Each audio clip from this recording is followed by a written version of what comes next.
Last class में हम लोग क्या डिस्कस कर रहे थे भाई? Sign convention in heat transfer, ठीक ना। हीट, थोड़ा सा 2 मिनट का रिवीजन देखते हैं और फिर आगे बढ़ते हैं। हीट में हम लोगों ने क्या क्या पढ़ा? सबसे पहले हम लोग ये जाना कि हीट एनर्जी किस तरह की एनर्जी है, ठीक ना।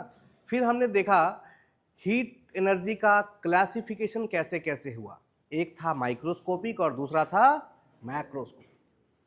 क्लासिफिकेशन के बाद हम लोगों ने इंटरनल एनर्जी को जाना कि इंटरनल एनर्जी क्या होती है। इसके बाद हम लोगों ने स्पेसिफिक हीट को स्टडी किया। स्पेसिफिक हीट में हम लोगों ने देखा कि सॉलिड, लिक्विड तथा आइडियल गैस के केस में सिर्फ एक ही स्पेसिफिक हीट होगा सी, लेकिन गैसेस के केस में स्पेसिफिक हीट की 2 वैल्यूज होती हैं, because gases are compressible in nature. Gas को आप क्या कर सकते हैं? कंप्रेस कर सकते हैं, जबकि सॉलिड, लिक्विड तथा आइडियल गैस को आप कंप्रेस नहीं कर सकते, ठीक है। फिर हमने गैसेस के लिए स्पेसिफिक हीट देखा। एक था CP, specific heat at constant pressure, और दूसरा था CV, specific heat at constant volume. Clear है? यहां पे हम लोगों ने सीपी और सीवी की वैल्यूज भी निकाली, और सीपी इज इक्वल टू क्या था भाई? D H upon D T. कब? When P is equal to. और दूसरा हमने सीवी की वैल्यू निकाली du upon D T when v is equal to C. ये हमने Cp और Cv की वैल्यू निकाली। फिर हमने Cp और Cv के बीच में रिलेशनशिप को देखा through Mayer's equation. Mayer's equation ने क्या दिया था भाई? Cp minus Cv is equal to R। इसके अलावा हमने देखा Cp upon Cv is equal to gamma, ठीक है। हमने ये भी डिस्कस किया कि ये जो Cp और Cv हैं तो ये स्पेसिफिक हीट, और हीट देखते ही हमारे दिमाग में क्या आ गया कि ये पाथ फंक्शन है, बट ये ऐसा नहीं है। स्पेसिफिक हीट Cp Cv क्या है? Point function. और पॉइंट फंक्शन कौन होता है? जितने भी थर्मोडायनेमिक प्रॉपर्टीज होती हैं दे आर पॉइंट फंक्शन। तो थर्मोडायनेमिक प्रॉपर्टी 2 तरह की थी, उनमें से ये कौन सी प्रॉपर्टीज थी? Intensive property. मैंने बताया था कि इनको प्रॉपर्टीज क्यों रखा गया, प्रॉपर्टीज के कैटेगरी में क्यों रखा गया, जबकि इनके साथ हीट वर्ड लगा हुआ है। तो आपने देखा था कि जो Cp था वो किसका रेशियो था? 2 प्रॉपर्टी का रेशियो था। H इंथैल्पी है और T टेम्परेचर है। तो 2 प्रॉपर्टी का रेशियो हमेशा क्या होगा? एक प्रॉपर्टी ही होगा। Cv भी ऊपर इंटरनल एनर्जी है और नीचे टेम्परेचर है, ये भी 2 प्रॉपर्टी का रेशियो है, इसलिए ये भी क्या है? आपका प्रॉपर्टी है, ठीक है। यहां पर कुछ चीजें और भी हैं, जरा देखें। हमारा जो सिंपल सी था और जिसको हम क्या कहते हैं? Specific heat. ज्यादा ऊपर हो जाएगा। सी को हम लोगों ने क्या लिखा था? Q upon m dot D T, यही लिखा था। यहां से हम इस Q को निकालते हैं तो ये आता है mc dt, ठीक ना। कहीं भी अगर आपको हीट ट्रांसफर निकालना हो, कौन सा हीट ट्रांसफर? जिसमें क्या दिख रहा हो? dt। dt क्या है? dt is equal to change in temperature. तो अगर कहीं भी हीट का ट्रांसफर हो रहा हो और किसमें बदलाव हो रहा हो, किसमें चेंज हो रहा हो? टेम्परेचर में चेंज हो रहा हो, तो उस हीट ट्रांसफर को निकालने के लिए हम इसी फॉर्मूले का उपयोग करते हैं। बात समझ में आ रही है? कितना हीट का ट्रांसफर हो रहा है ये निकालने के लिए हम इस फॉर्मूले का यूज करेंगे, बशर्ते उस हीट ट्रांसफर के दौरान किसमें चेंज हो रहा हो? टेम्परेचर में चेंज हो। और इस हीट को हम क्या बोल रहे थे हम लोग? Sensible heat. क्या बोल रहे थे? क्यों? क्योंकि यहां पर हीट का ट्रांसफर हो रहा है, ये हम सेंस करते थे। क्यों? Because there is a change in temperature. Temperature में जो बदलाव हो रहा था इसको सेंस करते थे हम, इसीलिए इसको सेंसिबल हीट कहा गया था। और दूसरा हीट कौन सा था? लेटेंट हीट था। लेटेंट हीट के दौरान, लेटेंट हीट ट्रांसफर के दौरान टेम्परेचर में कोई चेंज नहीं होता। वहां पे सिर्फ हम क्या देखते हैं, फेज का change, solid to liquid, liquid to gas. तो फेज चेंज के दौरान जो भी हीट था वो हमारा लेटेंट हीट था, और फेज चेंज से पहले जब टेम्परेचर में चेंज हो रहा था वहां जो हीट था वो कौन था, सेंसिबल हीट था। मैंने लेटेंट हीट की वैल्यू भी बताई थी वाटर के लिए कि लेटेंट हीट ऑफ वेपोराइजेशन कितनी होती है, 2256 किलो जूल पर केजी। यानी 1 लीटर वाटर को 1 लीटर वाष्प बनाने में कितनी उष्मा देनी पड़ेगी, 2256 किलो जूल। और 1 लीटर पानी को 1 लीटर बर्फ बनाने के लिए कितनी उष्मा निकालनी होगी, 333.7 किलो जूल पर केजी।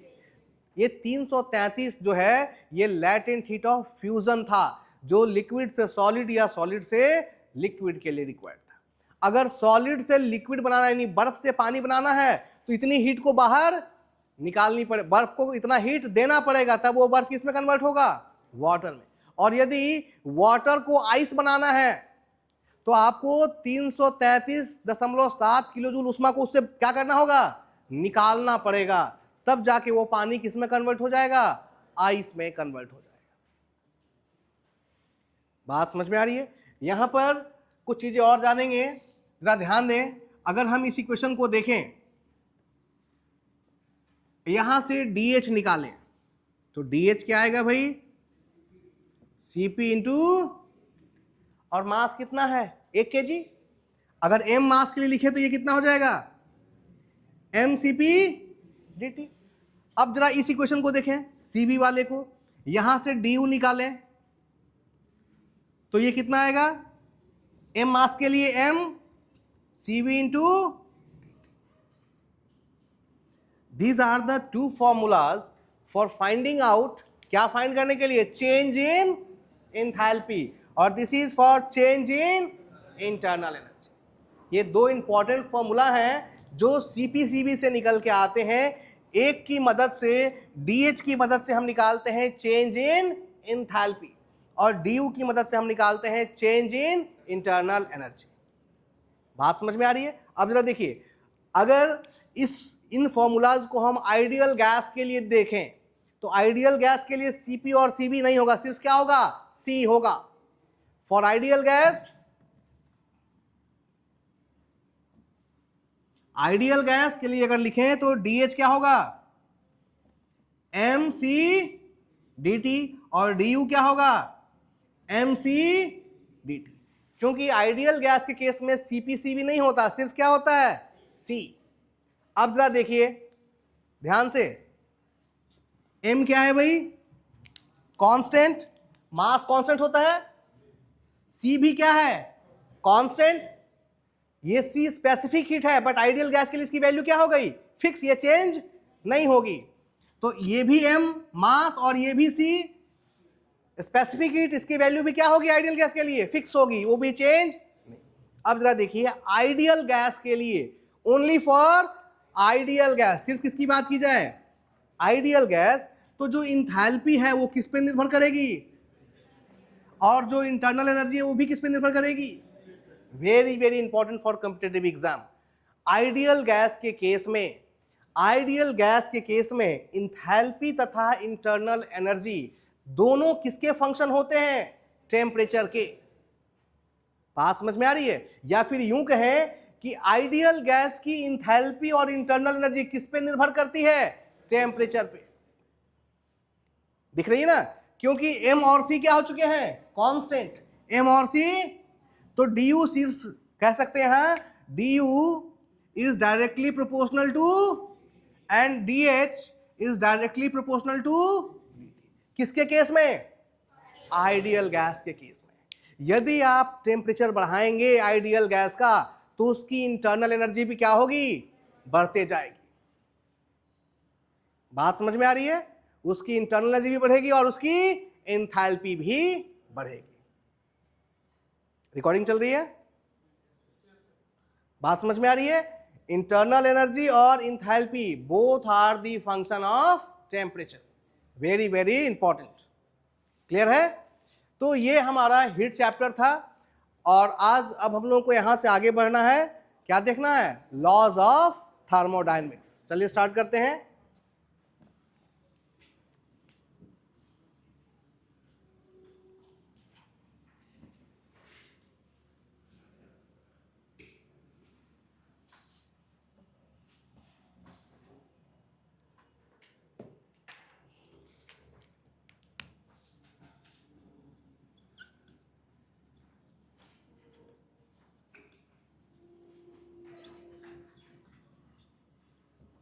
लॉज ऑफ थर्मोडायनेमिक्स, आइए देखते हैं और थोड़ा सीखते हैं, जानते हैं कितने लॉज हैं भाई थर्मोडायनेमिक्स में।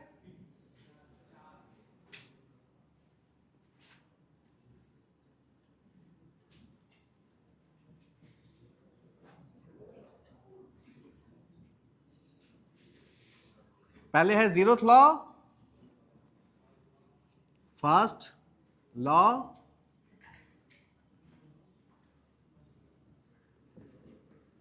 Third law. अक्सर हम लोग सिर्फ 3 लॉ ही कहते हैं कि थर्मोडायनेमिक्स में कितने लॉ हैं? 3, ठीक ना।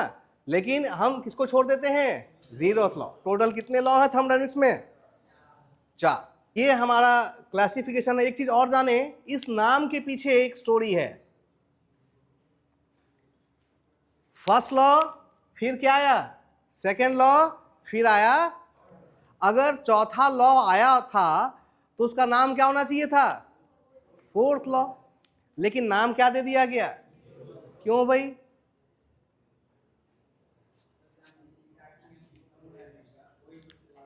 हाँ, समझे? जितने भी लॉज हैं थर्मोडायनेमिक्स में ना, वो नेचुरल लॉ हैं।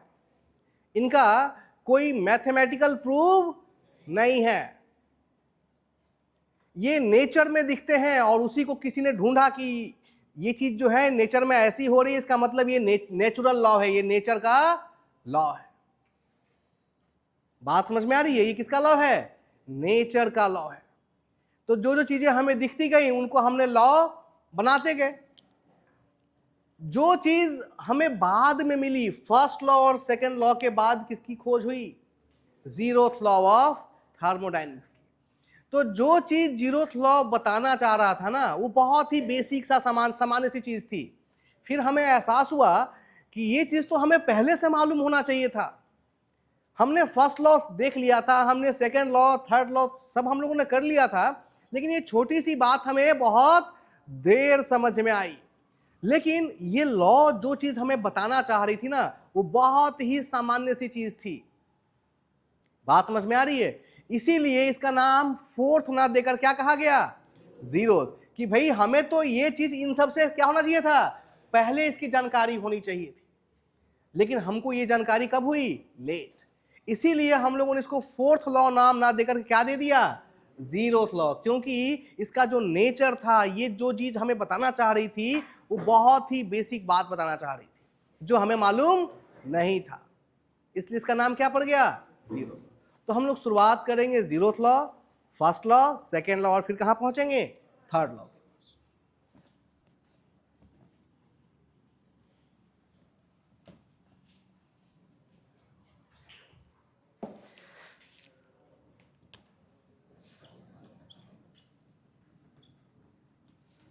जीरोथ लॉ ऑफ थर्मोडायनेमिक्स, ठीक है।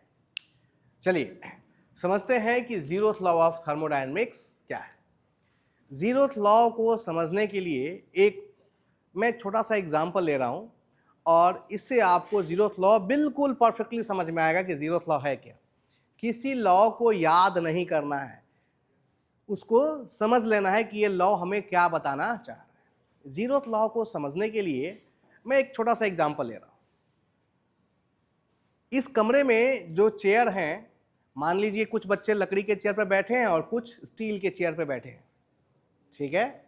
बाहर बहुत तेज धूप निकली हुई है और इनमें से 2 चेयर बाहर धूप में रखे हुए हैं पिछले 4 घंटे से। एक बच्चा लेट क्लास में आ रहा है कि सर चेयर नहीं है। मैंने कहा वहां रखा है ग्राउंड में, एक लेके आओ। तो आप में से अगर कोई जाएगा तो ग्राउंड में एक स्टील का चेयर है और एक लकड़ी का चेयर है। हाँ जी, आप कौन सा उठा के ले आएंगी? लकड़ी वाला। आप नहीं, कोई भी जाएगा तो कौन सा उठा के ले आएगा? लकड़ी वाला। जबकि दोनों चेयर सुबह 10 बजे से लेकर शाम 4 बजे तक धूप में रखी हुई हैं, फिर भी आप जाते हैं तो कौन सा उठा के लाते हैं? रीजन बताएंगी?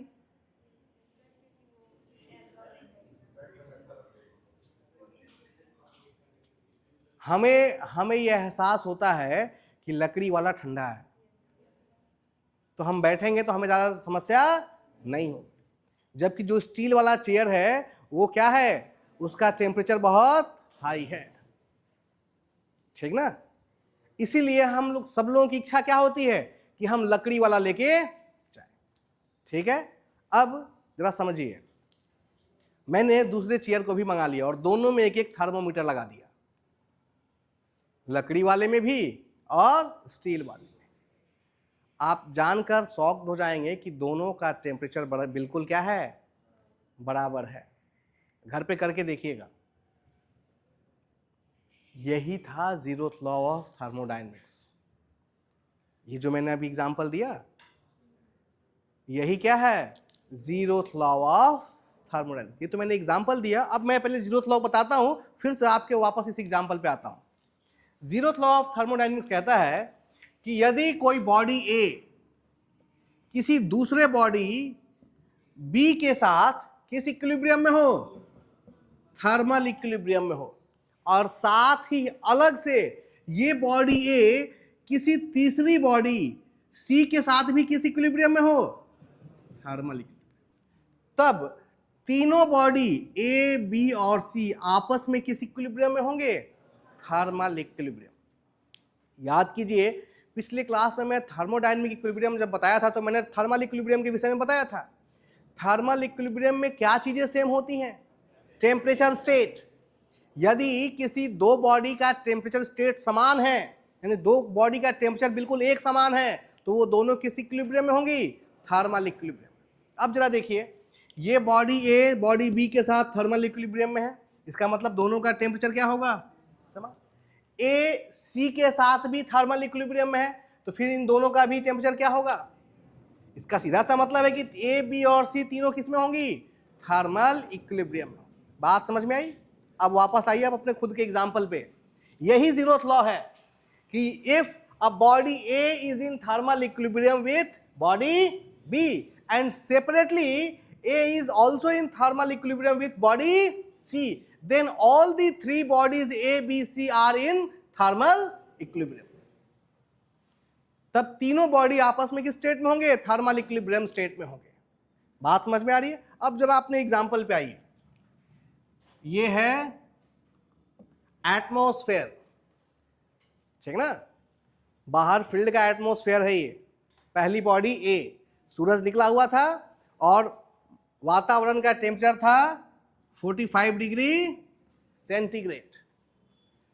ये है लकड़ी का चेयर, वुडन चेयर, और ये है स्टील चेयर। ये दोनों कहाँ रखा हुआ है, ग्राउंड में। कमरे से आप जब ग्राउंड में ले गए तो कमरे का तापमान कम था, मान लो दोनों उस समय कितने पे होंगे, रूम टेम्परेचर पे होंगे 30 पे। अब दोनों को आपने धूप में रख दिया तो धीरे धीरे हमने पढ़ाया है कि हीट का ट्रांसफर कहां से कहां होगा, हाई टेम्परेचर बॉडी से लो टेम्परेचर बॉडी में। तो एटमॉस्फेयर जो है वो 45 डिग्री पे है और चेयर कितने पे था, 30 पे था।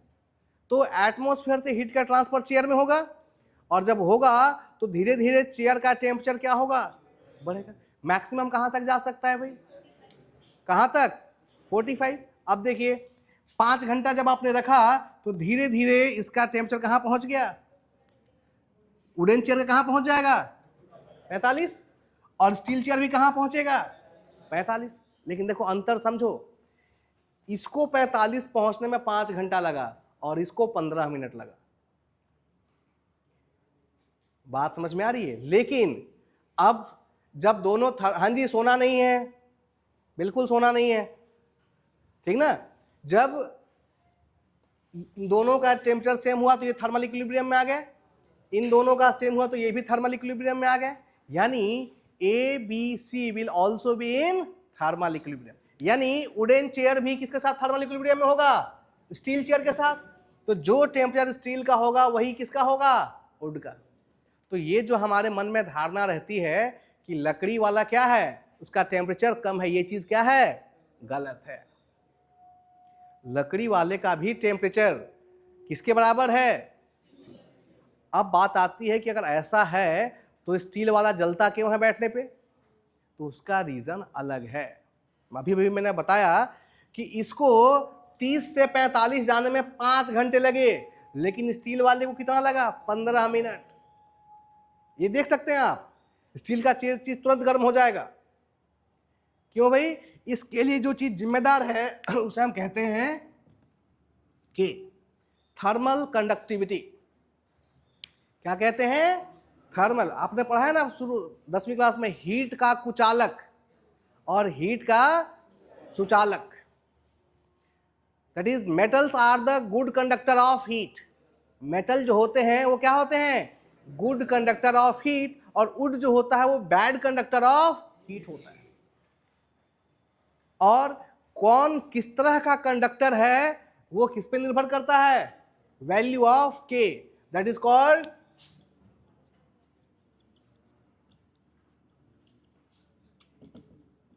Thermal conductivity.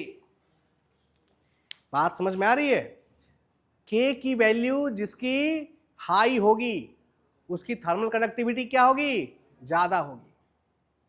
और के की वैल्यू जिसकी कम होगी उसकी थर्मल कंडक्टिविटी कम होगी। जिसकी थर्मल कंडक्टिविटी हाई होगी वो तुरंत गर्म हो जाएगा और तुरंत ठंडा भी होगा, ठीक ना? और जिसकी थर्मल कंडक्टिविटी लो होगी वो धीरे धीरे क्या होगा? गर्म होगा और धीरे धीरे ठंडा होगा। तो स्टील का चेयर इसलिए ज्यादा हम प्रेफर नहीं करते हैं क्योंकि उसकी थर्मल कंडक्टिविटी क्या है? हाई है, और वो जब बैठेंगे तो हीट का ट्रांसफर बहुत तेजी से होगा तो हमें गर्मी महसूस होगी। जबकि लकड़ी पे बैठेंगे तो उसकी थर्मल कंडक्टिविटी क्या है? कम है, तो वो धीरे धीरे हीट का ट्रांसफर करेगा तो हमें वो समस्या फील नहीं होगी।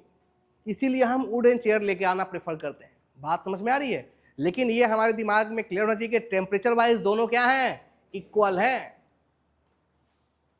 थर्मल कंडक्टिविटी के कारण हम उसको स्टील को ना लेकर के लकड़ी को लेते हैं। क्लियर है?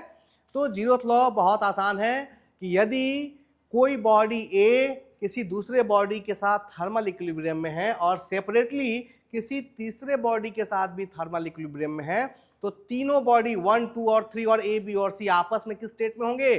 थर्मल इक्विलिब्रियम स्टेट में होंगे। ठीक है? और यही जीरोथ लॉ यूज होता है टेम्परेचर मेजरमेंट के लिए। जीरोथ लॉ ऑफ थर्मोडायनेमिक्स का यूज कहां है भाई? Temperature and temperature measurement. ठीक ना? जितनी भी डिवाइसेस, जितने भी थर्मोमीटर हैं, सब किसके ऊपर बेस्ड हैं? जीरोथ लॉ ऑफ थर्मोडायनेमिक्स के ऊपर। या फिर यूं कहें, टेम्परेचर मेजरमेंट का बेस या टेम्परेचर मेजरमेंट के लिए कौन सा लॉ यूज होता है? Zeroth law of thermodynamics. Clear है? समझे? टेम्परेचर क्या है? जब हम कह रहे हैं कि टेम्परेचर तथा टेम्परेचर मेजरमेंट के लिए जीरोथ लॉ ऑफ थर्मोडायनेमिक्स का यूज होता है, तो दिमाग में आएगी टेम्परेचर है क्या? अभी तक हम लोगों ने जो पढ़ा और जो सीखा उसके अनुसार टेम्परेचर क्या है? एक कैसी प्रॉपर्टी है? इंटेंसिव थर्मोडायनेमिक प्रॉपर्टीज है। याद कीजिए, थर्मोडायनेमिक प्रॉपर्टीज को हम लोगों ने एक्सटेंसिव इंटेंसिव में बांटा था, और इंटेंसिव के एग्जांपल में आपने लिखा है क्या? टेम्परेचर। मैंने एग्जांपल दिया था कि यदि इसका टेम्परेचर 100 डिग्री सेंटीग्रेड है और मैं इसको दो भाग में तोड़ दूं और चेक करूं तो अभी भी कितना कितना होगा? ये भी 100, और जबकि दोनों का मास क्या हो गया? चेंज हो गया। बावजूद उसके टेम्परेचर जो प्रॉपर्टी थी उसकी वैल्यू में कोई चेंज नहीं है। इसका मतलब इस प्रॉपर्टी की वैल्यू मास और साइज पे निर्भर नहीं करती, इसलिए ये क्या है? Intensive property. तो अभी तक जो हम लोग जानते हैं उसके आधार पर टेम्परेचर एक थर्मोडायनेमिक प्रॉपर्टी है, और थर्मोडायनेमिक प्रॉपर्टी के अंदर इंटेंसिव थर्मोडायनेमिक प्रॉपर्टी है। ठीक है? और अगर हमको कहना पड़े कि टेम्परेचर क्या है, तो हम कह सकते हैं कि ये वो इंटेंसिव थर्मोडायनेमिक प्रॉपर्टी है जिसके कारण हम हॉट एंड कोल्ड में अंतर कर पाते हैं। ठंडा और गर्म ये कौन बताता है? टेम्परेचर बताता है। तो टेम्परेचर वो इंटेंसिव प्रॉपर्टी है, वो थर्मोडायनेमिक इंटेंसिव प्रॉपर्टी है जिसकी मदद से हम हॉट एंड कोल्ड बॉडी में अंतर कर पाते हैं। बात समझ में आ रही है? गर्म और ठंडा के बीच में जिस प्रॉपर्टी के माध्यम से हम डिफ्रेंशिएट कर सकते हैं कि ये गर्म है और ये ठंडा है, उसी प्रॉपर्टी का नाम क्या है? टेम्परेचर है। बात समझ में आ रही है? तो ये है टेम्परेचर। दूसरा एक चीज हम लोग और सीखना है। अच्छा, टेम्परेचर मेजरमेंट किससे करते हैं भाई? किससे करते हैं? थर्मोमीटर से। टेम्परेचर मेजरमेंट किससे होगा? थर्मोमीटर। ठीक है, तो थर्मोमीटर मैंने कहा कि जीरोथ लॉ का उपयोग किसके लिए होता है? टेम्परेचर मेजरमेंट के लिए। तो टेम्परेचर मेजरमेंट के लिए जो डिवाइस बनाया गया है उसे हम क्या कहते हैं? थर्मोमीटर। और थर्मोमीटर जीरोथ लॉ के ऊपर बेस्ड होती है। आप लोगों ने अक्सर डॉक्टर को देखा है फीवर मेजर करते हुए, बुखार मापते हुए with the help of thermometer से। उस थर्मोमीटर के अंदर अगर आप देखें तो उस पर एक मार्किंग की हुई होती है टेम्परेचर की, और वो मार्किंग किस में होती है? फ़ारेनहाइट में। मार्किंग किस में होती है? आपको कहता है कि 99 बुखार है, तो अब डिग्री सेंटीग्रेड ना सोच लेना, वो किस में बताता है? फ़ारेनहाइट। टेम्परेचर को हम लोग 3 तरीके से मेजर करते हैं, degree centigrade, kelvin and Fahrenheit. आज मैं आपको बताऊंगा कन्वर्जन कि डिग्री सेंटीग्रेड को फ़ारेनहाइट में या केल्विन में कैसे कन्वर्ट करें। ठीक ना? तो 99 बुखार या 104 बुखार, 102 बुखार ये डिग्री सेंटीग्रेड में नहीं होता है। किस में होता है भाई? फ़ारेनहाइट। इंसानी शरीर का जो तापमान, जो नेचुरल तापमान होता है वो कितना होता है? 37 डिग्री सेंटीग्रेड। अगर इसको फ़ारेनहाइट में कन्वर्ट करेंगे तो 98 पॉइंट समथिंग आएगा। ये सामान्य तापमान है। अगर इंसान बिल्कुल स्वस्थ है तो उसके बॉडी का टेम्परेचर कितना होगा? 37 डिग्री सेंटीग्रेड। बात समझ में आ रही है? तो जो थर्मोमीटर आप देखते हैं उसके अंदर एक लिक्विड भरा रहता है जिसको हम मरकरी कहते हैं। मरकरी की खासियत क्या है? वो है मेटल। क्या है भाई? मरकरी है क्या? मेटल। ये अकेला मेटल है जो रूम टेम्परेचर पर किस स्टेट में होता है? लिक्विड स्टेट में होता है। और इसकी खासियत क्या है? ये जैसे ही टेम्परेचर इसका बढ़ता और घटता है ये एक्सपैंड और कॉन्ट्रैक्ट होता है। रूम टेम्परेचर से अगर यदि इसका टेम्परेचर बढ़ाया जाए तो इसमें क्या होने लगता है? एक्सपेंशन होने लगता है, यानी ये फैलने लगता है।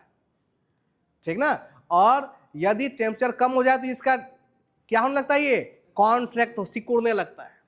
आपने देखा होगा जब इसको डॉक्टर लगाते तो पहले इसको क्या करता है? झटके से 2 बार हिला देता है ताकि ये अपने नॉर्मल स्टेट, जो उसका लोअर लिमिट है, वहां क्या हो जाए? पहुंच जाए मरकरी। और उसके बाद वो आपके बॉडी में इसको टच कर देता है। आपको अगर फीवर है तो धीरे धीरे नॉर्मल टेम्परेचर ये क्या होगा? फीवर, जिस व्यक्ति को फीवर होता है उसका टेम्परेचर दूसरे के कंपेरिजन में क्या होता है? ज़्यादा होता है। तो जैसे ही इस थर्मोमीटर को एक्स्ट्रा टेम्परेचर मिलेगा वो वहाँ से हीट एब्जॉर्ब करेगा और धीरे धीरे उसका मरकरी का लेवल क्या होने लगता है? बढ़ने लगता है। क्योंकि मरकरी बहुत सेंसिटिव होता है हीट के लिए। जैसे ही हीट पाता है वो तुरंत फैलना शुरू करता है, और जब फैलता है तो शुरुआत में मरकरी यहाँ तक था, बाद में उसका लेवल क्या होने लगता है? इंक्रीज करता है। तो किस में चेंज आ गया? हाँ जी, सोना नहीं है। किस में चेंज आ गया? लेंथ में। पहले मरकरी की लंबाई इतनी थी, अब मरकरी की लंबाई इतनी हो गई। ठीक ना? तो जैसे ही टेम्परेचर में चेंज हुआ तो मरकरी की लंबाई में भी क्या हो जाता है? बदलाव हो जाता है। बात समझ में आ रही है? ये चीज समझ में आ रही है? तो मरकरी हम लोग यूज करते हैं, और मरकरी के किस में बदला हुआ? लंबाई में बदला हुआ। तो मरकरी हो गया उसके अंदर यूज किया जाने वाला मटेरियल। ठीक ना? और उसकी फिजिकल प्रॉपर्टी टेम्परेचर के साथ किस फिजिकल प्रॉपर्टी में चेंज हुआ? लेंथ में। टेम्परेचर बढ़ा तो उसकी मरकरी की लंबाई भी क्या हो गई? चेंज हो गई। ठीक ना? तो इस लेंथ को हम कहेंगे थर्मोमेट्रिक प्रॉपर्टी। क्या कहेंगे? Thermometric property. अब बात आती है कि थर्मोमेट्रिक प्रॉपर्टी क्या है भाई? ये वो प्रॉपर्टी है जो टेम्परेचर के चेंज होने के साथ चेंज हो जाती है। बात समझ में आ रही है? थर्मोमेट्रिक प्रॉपर्टी उस प्रॉपर्टी को कहते हैं जो किसके ऊपर निर्भर करती हो? टेम्परेचर। अगर टेम्परेचर चेंज हुआ तो थर्मोमेट्रिक प्रॉपर्टी में भी क्या देखने के लिए मिलेगा? चेंज देखने के लिए मिलेगा। तो वह प्रॉपर्टी जो टेम्परेचर के चेंज होने के साथ खुद भी चेंज हो जाए, उस प्रॉपर्टी को हम कहते हैं थर्मोमेट्रिक प्रॉपर्टी। और जो थर्मोमीटर हम लोग बुखार नापने के लिए यूज करते हैं उसको कहते हैं मरकरी इन ग्लास थर्मोमीटर। क्या कहते हैं? मरकरी किसके अंदर है? ग्लास के अंदर है। Mercury in glass thermometer. और इसकी थर्मोमेट्रिक प्रॉपर्टी क्या है भाई? लंबाई। इसकी क्या चेंज होती है?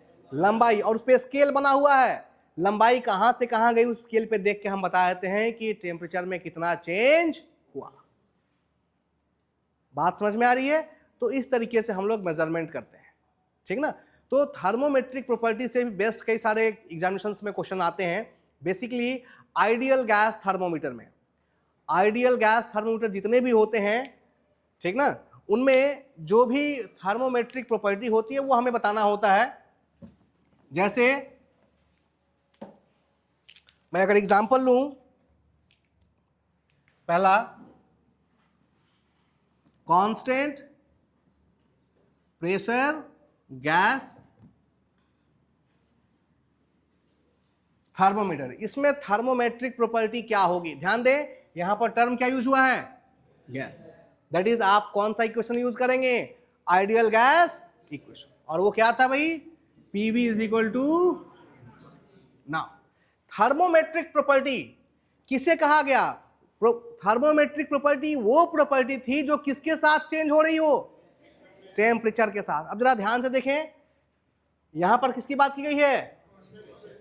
Constant pressure gas thermometer. और पूछ रहा है कि कांस्टेंट प्रेशर गैस थर्मोमीटर में कि कौन सी थर्मोमेट्रिक प्रॉपर्टी होती है। तो ध्यान से देखें, P क्या है? कांस्टेंट। M क्या है? R क्या है? ठीक है, तो V is equal to M R upon P into T लिख सकते हैं। अब ये सब क्या हो गया? Constant. That is V is equal to C into T लिख सकते हैं। C इन सभी के बदले कांस्टेंट C पुट कर दिया, ठीक ना। अब जरा देखिए, V is directly proportional to T। यानी अगर टेम्परेचर में चेंज होगा तो कौन चेंज होगा? वॉल्यूम। अब ध्यान से समझिए, हम बात किसी कर रहे हैं? कांस्टेंट प्रेशर गैस थर्मोमीटर, लेकिन इसकी थर्मोमेट्रिक प्रॉपर्टी कौन होगी? वॉल्यूम। कॉन्सेप्ट समझ में आ रहा है? नाम है constant pressure gas thermometer, but हमने क्या देखा कि अगर प्रेशर कांस्टेंट हो जाए तो टेम्परेचर किसके साथ वेरी करेगा? वॉल्यूम के साथ। टेम्परेचर चेंज होगा तो किसमें चेंज होगा? वॉल्यूम में चेंज होगा, ठीक ना। तो थर्मोमेट्रिक प्रॉपर्टी कौन हो गई?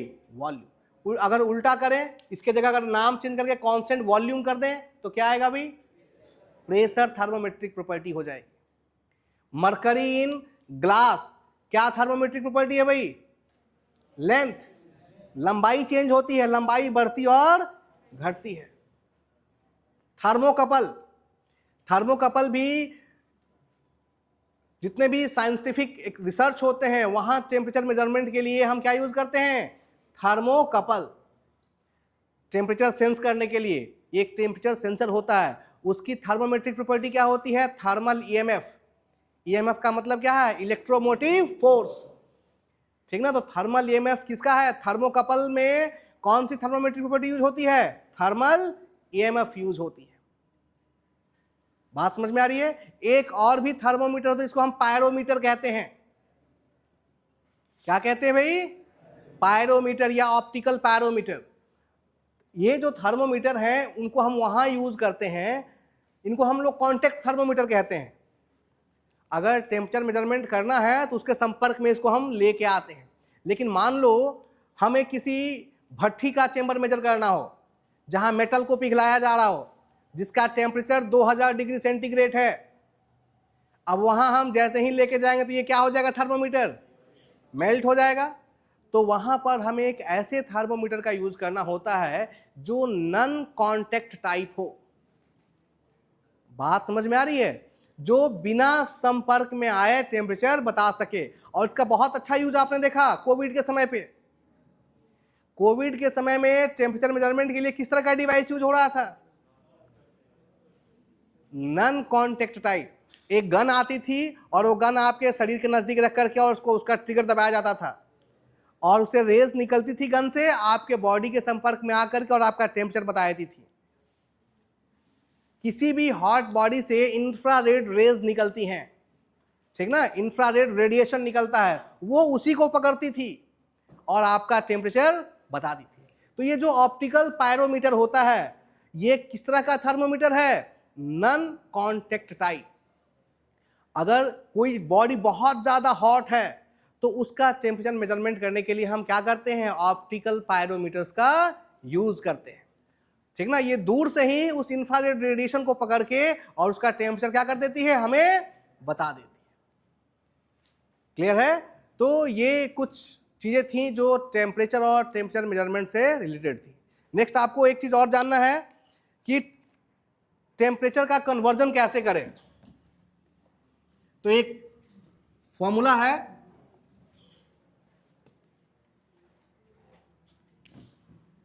F minus 32/9 is equal to degree centigrade upon 5 is equal to T minus 273.15 upon 5। इसे नोट कर ले। ध्यान दे यहां F किस में है? फ़ारेनहाइट में। यह है डिग्री सेंटीग्रेड और ये T किस में है? केल्विन में है। तो आप किसी से किसी में आराम से टेम्परेचर को, जैसे मैंने उस दिन बताया था कि 40 डिग्री सेंटीग्रेड दिया है तो इसको केल्विन में कन्वर्ट करने के लिए हम कितना जोड़ दे रहे थे? 273.1। यही तो है यहां पे। देखिए डिग्री सेंटीग्रेड को केल्विन में कन्वर्ट करने के लिए आप इसका यूज करेंगे तो ये और ये क्या हो जाएंगे? कैंसिल। और डिग्री सेंटीग्रेड में ये माइनस 273 इधर आकर क्या हो जाएगा? जुड़ जाएगा। तो वही चीज होती है, ठीक ना। तो ये कन्वर्जन कहाँ यूज करते हैं हम लोग? जहां भी अगर हमें कन्वर्ट करना हो डिग्री सेंटीग्रेड, फ़ारेनहाइट और केल्विन, यहां पर। हाँ, किस तरह का ग्रेड? क्या सेंटीग्रेड होता है, ग्रेड नहीं, सेंटीग्रेड। कहीं देखा है आपने बुक में? मुझे दिखाइए। कोई बात नहीं, मुझे व्हाट्सएप कर दीजिएगा, ठीक ना। फिलहाल आपके पास तीन ही है, डिग्री सेंटीग्रेड, फ़ारेनहाइट एंड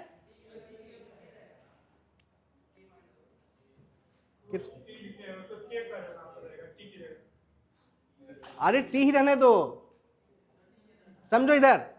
यहां F फ़ारेनहाइट, डिग्री सेंटीग्रेड और ये टी का यूनिट क्या है? केल्विन है। यहां जो टी है वो क्या है? केल्विन में है। बात समझ में आ रही है? कोई फिर कोई कंफ्यूजन? ये जान जाओ कि ये टी किस में है? केल्विन में है, तो कोई समस्या नहीं होगी, ठीक ना। तो ये था आपका। और कुछ बताना रह गया है?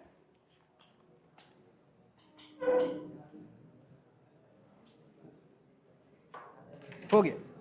ये था आपका जीरोथ लॉ ऑफ थर्मोडायनेमिक्स। एक ही चीज है, एक ही आदमी के दो नाम है।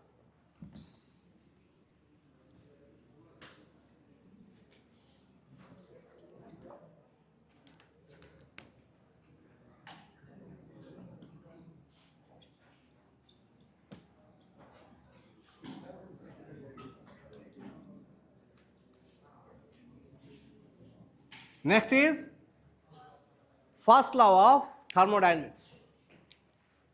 ध्यान दे, ये जो लॉ है फर्स्ट लॉ, इसके बारे में आप पहली बार आपने 8वीं क्लास में पढ़ा होगा कि ना तो हम एनर्जी को क्रिएट कर सकते हैं और ना ही हम एनर्जी को डिस्ट्रॉय कर सकते हैं। एनर्जी का सिर्फ एक रूप से दूसरे रूप में क्या होता है? रूपांतरण होता है। 8वीं क्लास में पहली बार हमको मिला था और वही आज भी है। This is called conservation of energy. First law क्या है?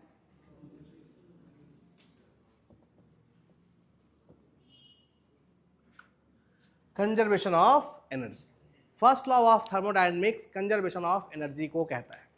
अब थर्मोडायनेमिक्स में एनर्जी के रूप में कितने लोग हैं भाई, कितने लोग मौजूद हैं? दो, एक है हीट और दूसरा है वर्क। ठीक है, फर्स्ट लॉ ऑफ थर्मोडायनेमिक्स कहता है कि किसी भी साइकिल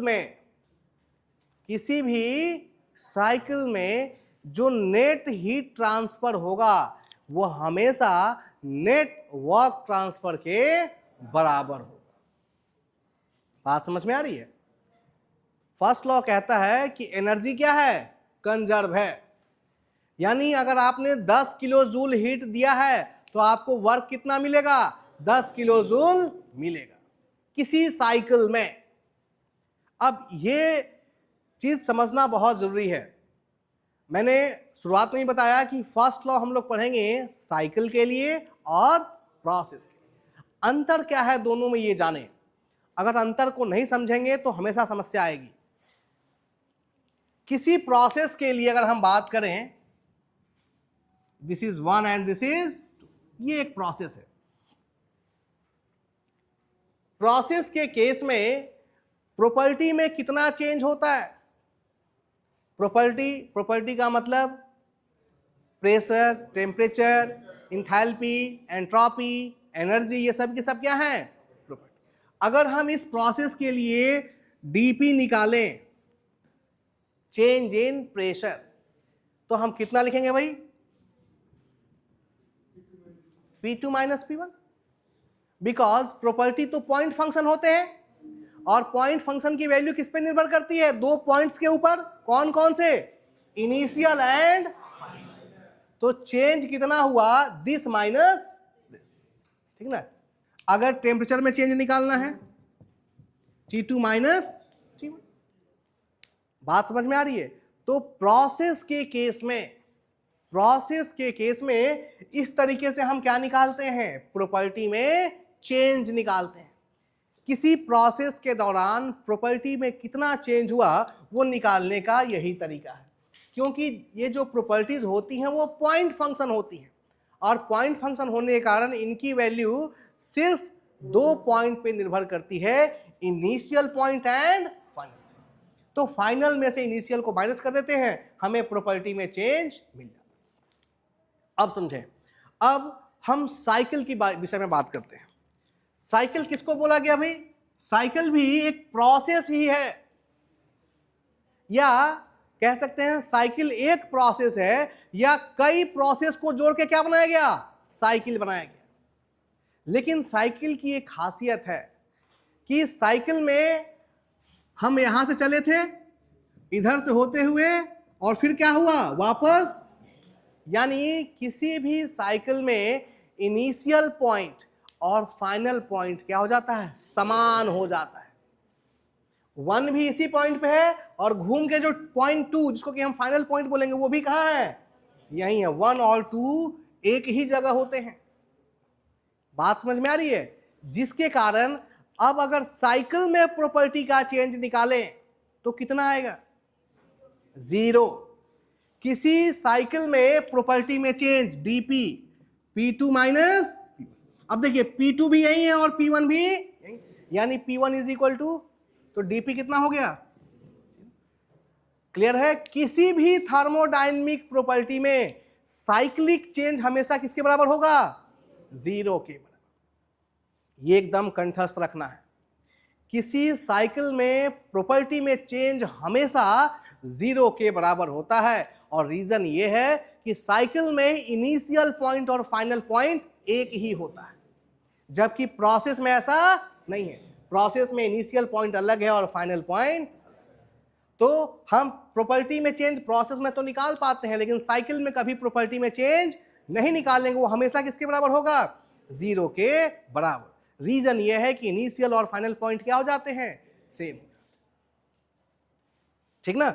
इसीलिए जब फर्स्ट लॉ ऑफ थर्मोडायनेमिक्स और कंजर्वेशन ऑफ एनर्जी आया तो इसने पहले साइकिल के लिए कहा कि किसी, अच्छा एक चीज और जान लें जो दिमाग में हमारे क्लियर होनी चाहिए, हमारा सिस्टम, अभी तक हम सिर्फ किस सिस्टम के साथ डील कर रहे हैं? क्लोज सिस्टम के साथ। अभी हमने ओपन सिस्टम को डिस्कस, अभी हमने आइसोलेटेड सिस्टम को डिस्कस। तो दिमाग में फिक्स होना चाहिए कि ये जो भी काम हम कर रहे हैं ये सब किसके लिए है? Close system. तो यदि हमारा सिस्टम क्लोज हो, यदि क्या हो? हमारा सिस्टम क्लोज हो, तो किसी भी क्लोज सिस्टम में जो हीट ट्रांसफर होगा वो हमेशा किसके बराबर होगा? वर्क ट्रांसफर के बराबर। यानी for a cycle, in a closed system, पहले तो मान लें कि कैसा प्रोसेस हो? साइक्लिक प्रोसेस हो। और दूसरा, for a close system, summation का मतलब क्या होता है? जोड़। dq must be equal to summation of dw. This is the first law of thermodynamics for a cycle and closed system. Close system ये चूंकि वो कहता है कि कंजर्वेशन ऑफ एनर्जी, एनर्जी क्या है? कंजर्व है। हीट और वर्क दोनों किसके रूप हैं? एनर्जी के ही रूप हैं। तो जितना एनर्जी दोगे उतना ही क्या मिलेगा? वर्क मिलेगा। क्योंकि एनर्जी क्या है? कंजर्व है। एनर्जी डिस्ट्रॉय होगा नहीं, नुकसान होगा नहीं। तो जितना आप हीट दोगे वो सब के सब किस में कन्वर्ट हो जाएगा? वर्क में कन्वर्ट हो जाएगा। This is the first law of thermodynamics, या कह सकते हैं कंजर्वेशन ऑफ एनर्जी। और ये लॉ किसके लिए? अच्छा, यहां एक गलती हो रही है। किसके लिए ये है? साइकिल के लिए, प्रोसेस के लिए नहीं। बात समझ में आ रही है ना? ये जो आपने पढ़ा फर्स्ट लॉ, ये साइकिल के लिए एप्लीकेबल है। अब हम लोग देखेंगे प्रोसेस के लिए क्या होगा, ठीक ना?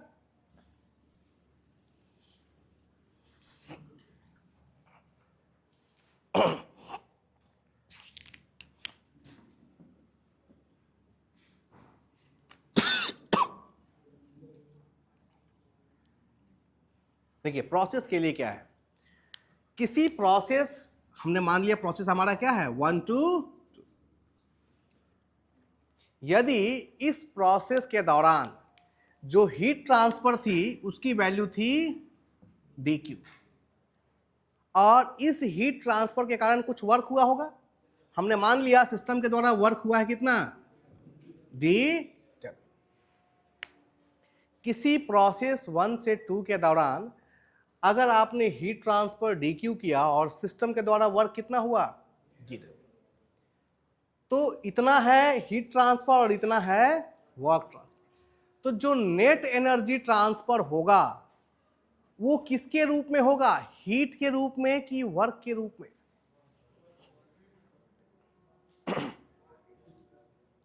समझे? पहले कितना एनर्जी ट्रांसफर हुआ जरा देखिए।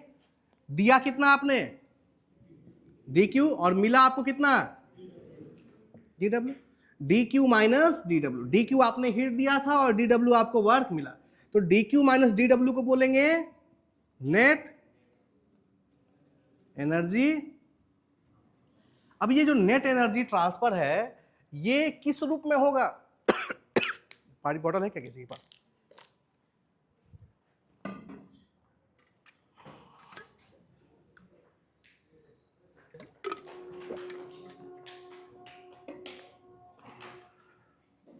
हाँ जी, ये जो नेट एनर्जी ट्रांसफर होगा वो किसके रूप में होगा? हीट के रूप में कि वर्क के रूप में? हाँ जी, फर्स्ट लॉ कहता है कि जो नेट एनर्जी ट्रांसफर होगा ना तो ये हीट होगा और ना ही वर्क होगा,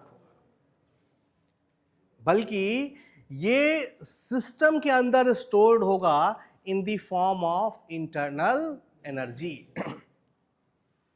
बात समझ में आ रही है? जो नेट एनर्जी ट्रांसफर होगा वो सिस्टम के अंदर स्टोर होगा किसके रूप में? Internal energy. That is this is equal to du। बात समझ में आ रही है? फिर से समझें, फर्स्ट लॉ जब हम प्रोसेस के लिए पढ़ते हैं तो ये कहा जाता है कि यदि किसी क्लोज सिस्टम में किसी प्रोसेस के दौरान डी क्यू आपका हीट ट्रांसफर था और डी डब्ल्यू आपका वर्क ट्रांसफर था। तो हीट ट्रांसफर हो या वर्क ट्रांसफर, ये दोनों हैं क्या, एनर्जी का ही रूप है। तो जो नेट एनर्जी ट्रांसफर होगा यानी D Q minus D W, ये किसके रूप में होगा, हीट या वर्क। वो कहता है ना तो हीट के रूप में होगा और ना ही वर्क के रूप में होगा, बल्कि it will be the internal energy of the system. यह सिस्टम की एनर्जी के रूप में, इसको आप इंटरनल एनर्जी भी कह सकते हैं और सिंपली एनर्जी कह सकते हैं, ठीक ना। ये एनर्जी के रूप में सिस्टम के अंदर क्या हो जाएगा, स्टोर हो जाएगा। यानी आपको फाइनली मिलेगा D Q minus D W. इसी को हम क्या कहने वाले हैं, नेट एनर्जी ट्रांसफर। ये किसके बराबर होगा, ध्यान रहे डी को हमको क्या करना पड़ेगा, काटना पड़ेगा, क्योंकि डी क्यू भी पाथ फंक्शन है और डी डब्ल्यू भी क्या है, पाथ फंक्शन। ठीक है,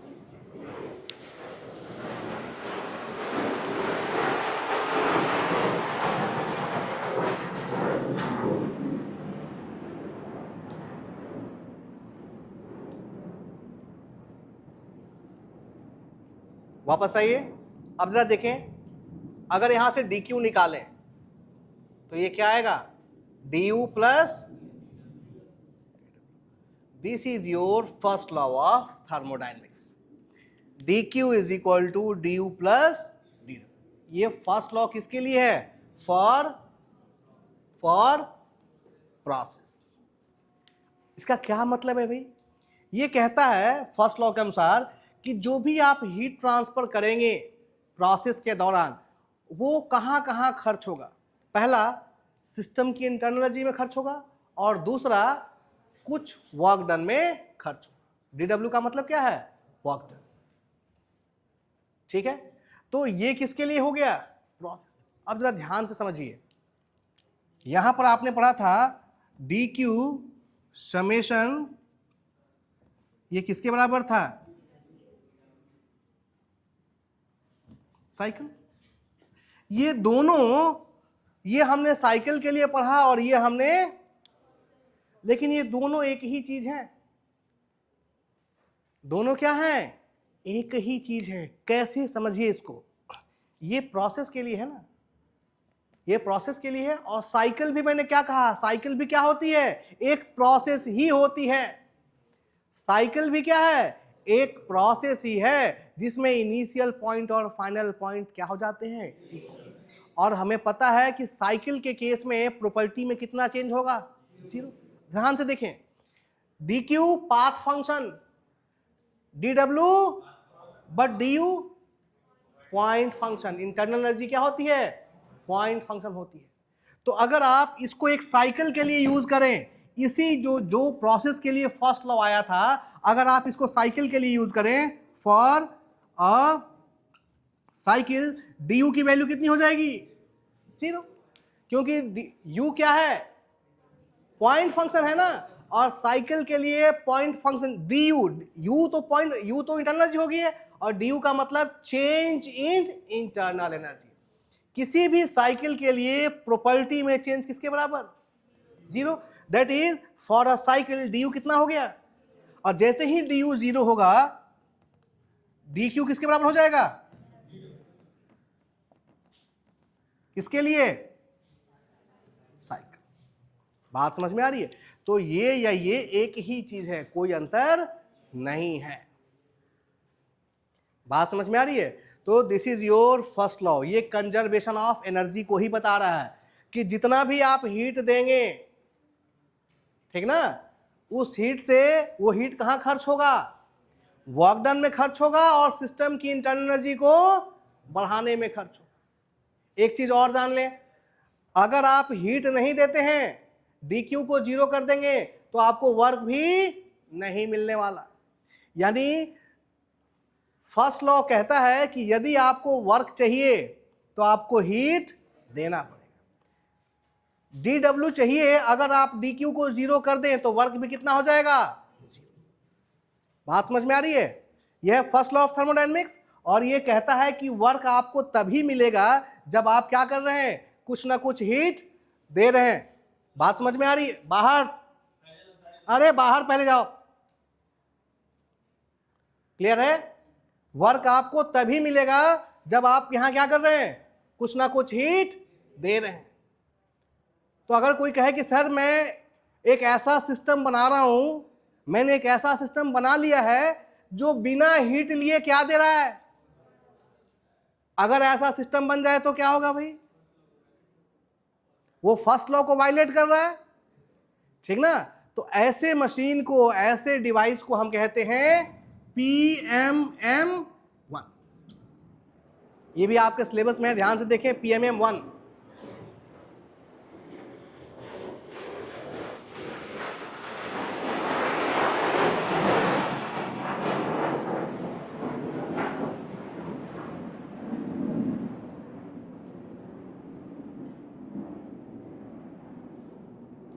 ठीक है? अगर हमने एक ऐसा मशीन बना लिया, ऐसा डिवाइस बना लिया जो क्या कर रहा है, हीट नहीं ले रहा है, किसी फॉर्म में एनर्जी नहीं लिया, लेकिन आपको क्या दे रहा है, तो ऐसी मशीन को हम कहते हैं perpetual motion machine of kind 1। Perpetual motion machine of kind 1, this is hypothetical. ये क्या होती है, काल्पनिक। ये कभी भी संभव नहीं, क्योंकि अगर ये संभव हो गया तो ये भाई साहब का लॉ क्या हो जाएगा, गलत हो जाएगा। ये लॉ तो कहता है कि एनर्जी क्या है, कंजर्व। ये एनर्जी इस रूप में परिवर्तित हुई है, जो भी आपने हीट दिया है वो किस में परिवर्तित हुई है, वर्क के रूप में परिवर्तित हुई है। अगर आप हीट नहीं देंगे तो आपको वर्क नहीं मिलेगा। लेकिन अगर ऐसा कोई कहता है कि हमने एक ऐसा डिवाइस बनाया है जो बिना एनर्जी किसी फॉर्म में लिए हुए हमें क्या दे रही है, वर्क दे रही है, तो इस तरह के मशीन को ही हम कहते हैं, इस तरह की काल्पनिक मशीन, ये कभी भी रियल में संभव नहीं है, हम सिर्फ इसकी क्या करते हैं, कल्पना करते हैं। इस तरह के काल्पनिक मशीन को ही हम perpetual motion machine of kind 1 कहते हैं। या फिर यूं कह सकते हैं कि जो machine first law of thermodynamics को वायलेट करे, ना माने, उस मशीन को हम क्या कहते हैं, PMM1 कहते हैं। बात समझ में आ रही है, क्लियर है कि PMM1 क्या होता है? जो किसको ना माने, जो किसको ना माने, कंजर्वेशन ऑफ एनर्जी को, फर्स्ट लॉ ऑफ थर्मोडायनेमिक्स को, ऐसी ही काल्पनिक मशीन को, ये कभी भी रियल, ऐसे काल्पनिक मशीन को ही हम क्या कहते हैं, perpetual motion machine of kind 1। बात समझ में आ रही है? तो ये थर्मोडायनेमिक्स का फर्स्ट लॉ था, for a process and for a. अब यहां पर एक चीज का ध्यान रखना है, जब भी फर्स्ट लॉ ऑफ थर्मोडायनेमिक्स इसका यूज करें, इस इक्वेशन का यूज करें, तो हमेशा साइन कन्वेंशन का ध्यान रखें। साइन कन्वेंशन पढ़ा था, हीट और वर्क का। जब एक एग्जांपल देख के बता रहा हूं,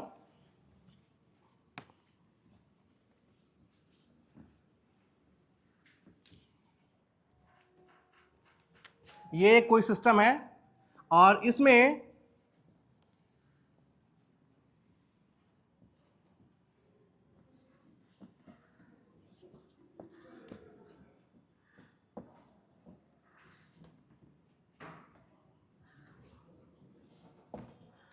इस तरह से हीट ट्रांसफर और वर्क ट्रांसफर हो रहा है, ठीक ना? तो ध्यान देखें, अगर इसके लिए हम फर्स्ट लॉ लिखें, dq is equal to du plus dt, ठीक ना? तो ध्यान दें, यहां पर एरो का खास ध्यान रखना है। dq ये हीट ट्रांसफर है, यहां q कितने हैं, 1 2 और 3। q1 का एरो सिस्टम के अंदर जा रहा है, Q2 का एरो सिस्टम के, और Q3 भी सिस्टम के कहां जा रहा है।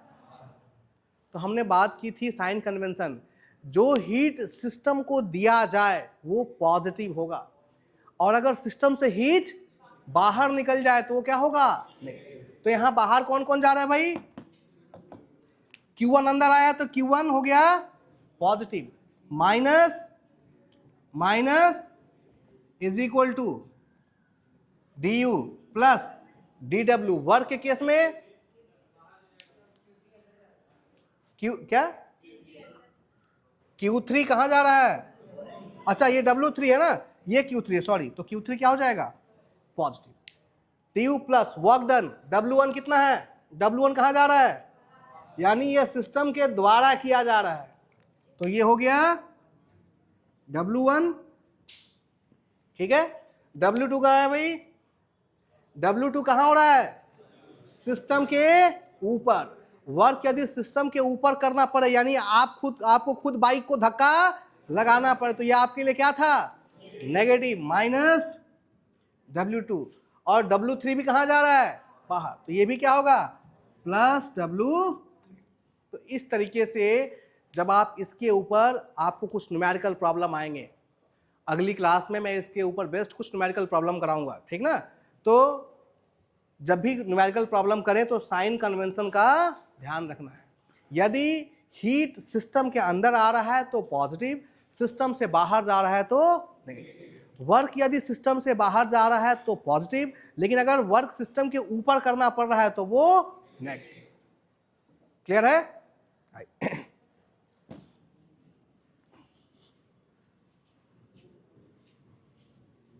ना, अब हमें ये जानना है कि ये जो फर्स्ट लॉ ऑफ थर्मोडायनेमिक्स हमने पढ़ा, इसका यूज कहाँ करें, इसका एप्लीकेशन क्या है, ठीक ना। तो इसका एप्लीकेशन कहाँ करते हैं भाई? पिछले क्लास में हम लोगों ने हीट ट्रांसफर पढ़ा था और हमने कहा था कि अलग अलग प्रोसेस के लिए, क्लोज सिस्टम के लिए हमें क्या निकालना होगा? Heat transfer. वक्त तो हमने निकाल लिया था, और हीट ट्रांसफर अभी हमने निकाला नहीं।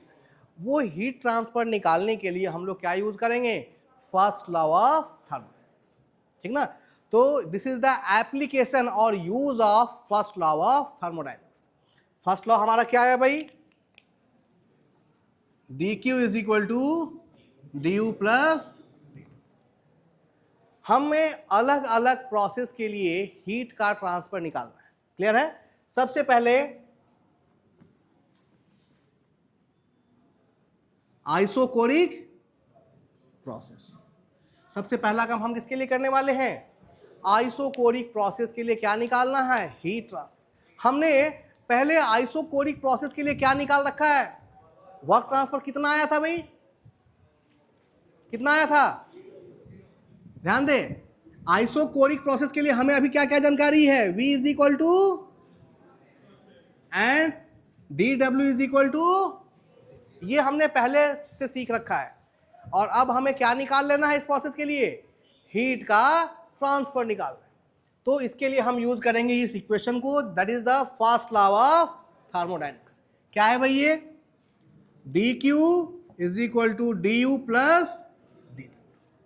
क्लियर है? ध्यान दे, आइसोकोरिक प्रोसेस के लिए dw कितना हो जाएगा? 0। हमने पहले सीख रखा है, इसीलिए मैंने कहा था कि सिस्टम कौन सा है हमारा? Close system. ये सिर्फ एप्लीकेबल किसके लिए है? क्लोज सिस्टम के लिए, ठीक ना।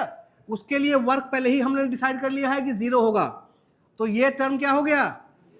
0। बचा क्या? dq is equal to du। और याद कीजिए थोड़ा, पिछले क्लास में du की वैल्यू क्या आई थी? आप कहेंगे सर आपने du की वैल्यू कब बता दी? बताई थी, Cv को डिफाइन किया था, आज भी बताया। ये यहां से du निकालिए, mCv dt। m मास के लिए, 1 के लिए होता तो m की जगह क्या लिख देते? 1 लिख देते। तो अब जरा देखिए, dq is equal to du, और du इज इक्वल टू क्या लिख सकते हैं? mCv। तो ये कब हुआ? जब वॉल्यूम क्या था?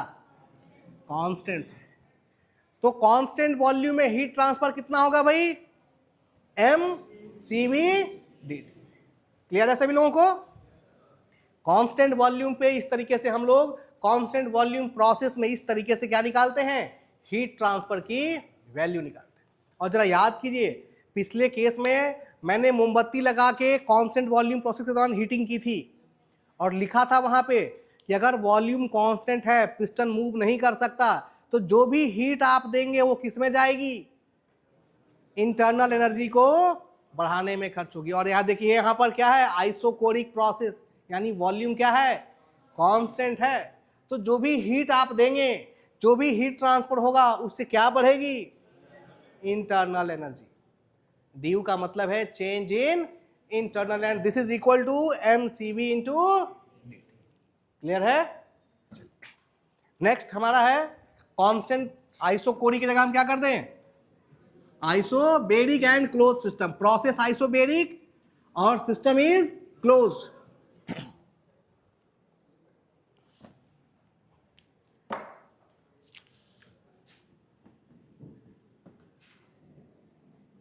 आइसोबेरिक, बताइए क्या क्या जानते हैं,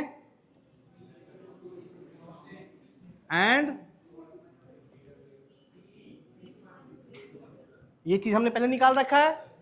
अब हमें क्या निकालना है, हीट ट्रांसफर, कि हीट ट्रांसफर कितना होगा। लिखिए dq is equal to du plus dw। जरा देखिए dq is equal to du plus dw, कितना लिख दें, p v2 minus v1। du को कितना लिख दे भाई, du कितना होता है, mCV dt, ठीक है, प्लस इसको कितना लिखें,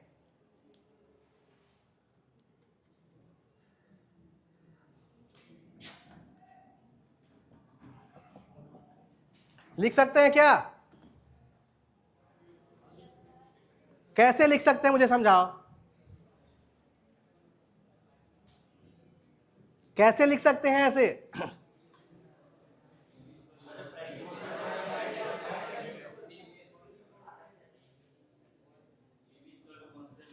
P क्या है, कांस्टेंट है ना, P क्या है, कांस्टेंट है, तो ऐसे लिख सकते हैं mRT2 माइनस, बताओ,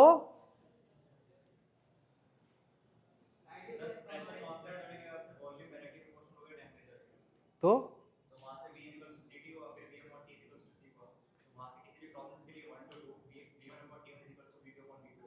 हाँ ठीक है, ये कैसे लिख रहा हूं मैं, ये सही लिखा है मैंने,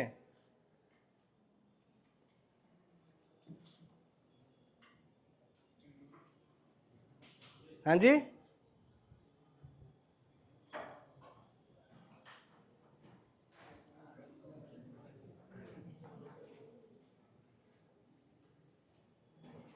जरा ध्यान से देखो, सीखो बगल में, P कांस्टेंट है, P is equal to, P constant का मतलब P1 किसके बराबर होगा, P2 होगा ना। अब जब पहले सिखा रखा है, अब इस P को जब V2 से मल्टीप्लाई करेंगे तो क्या टर्म लेंगे, समझो, P कांस्टेंट है तो P1 is equal to P2, ठीक है। अब हमें P से V2 को मल्टीप्लाई करना है ना, तो P को जब V2 से मल्टीप्लाई करेंगे तो P की कौन सी वैल्यू लेंगे, P लेंगे, P1 लेंगे, P2 लेंगे, P2। और जब V1 के साथ मल्टीप्लाई करेंगे P को, तो P की कौन सी वैल्यू लेंगे, पहले सिखा रखा है ये चीज।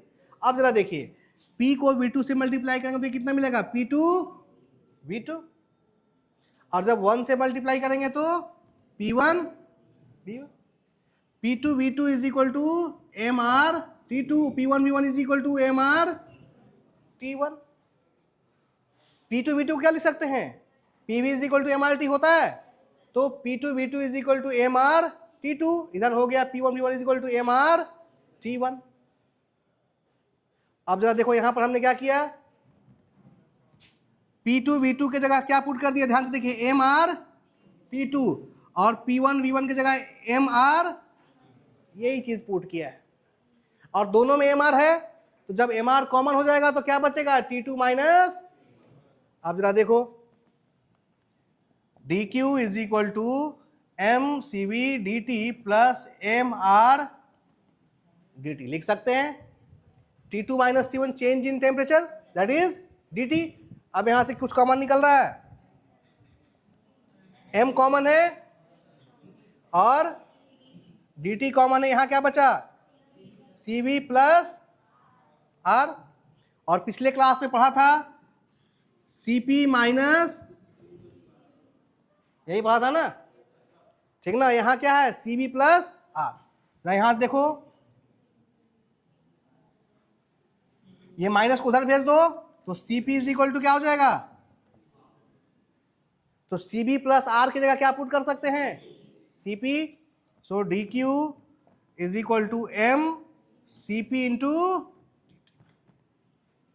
Cb प्लस R के लिए क्या लिख दिया, Cp, क्लियर है, और साथ में क्या है dt। अब बताओ m Cp dt किसके बराबर होता है भाई, m Cp dt किसके बराबर, dH के बराबर, बहुत बढ़िया।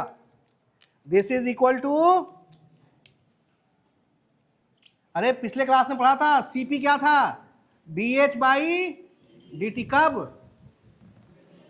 तो यहां से dH निकालिए, m Cp dt, और dH क्या है, चेंज इन इंथैल्पी।